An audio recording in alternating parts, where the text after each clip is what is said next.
Hi everyone, so Receipt Bank has actually updated their layout of their app. So I just wanted to give you a quick demo of the new features available.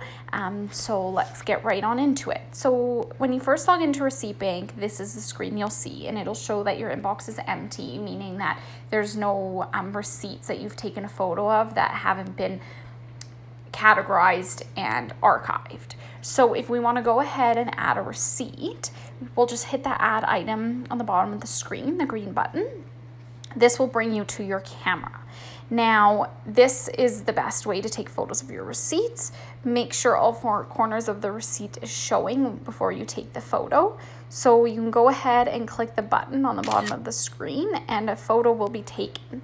Now here you can add a description of your receipt if you would like. Now this could help your accountant or bookkeeper, or it could also help remind you of what the purchase was for in the future.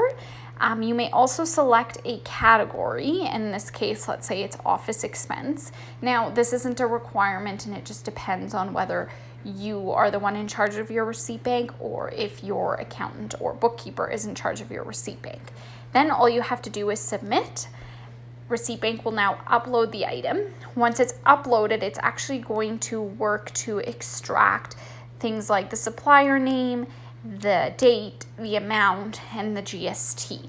Now, once it's extracted, it will show up in your inbox and then you can continue as normal. So now, what else I want to show you is if you hit add item, if you'd like to take multiple receipts at once, all you have to do is scroll over to the multiple and you can just take one photo of a receipt and you can take another one and it will take multiple pictures of different receipts at the same time.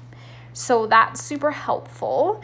And then the other good feature is that if you have a receipt that's super long or has multiple pages, you'll want to scroll over to the combine feature, and this will be, if you can't fit the receipt all on one page, you could take a photo of the top and then take a photo of the bottom, and it will actually combine it into one document so that you can see both things at the same time. So, and then you can hit submit again and it'll upload that item. Now, the other new thing that you're able to see is actually the items that have been archived. So this screen will show you all the items that you've previously submitted, and you'll be able to click into it and see the details of that receipt.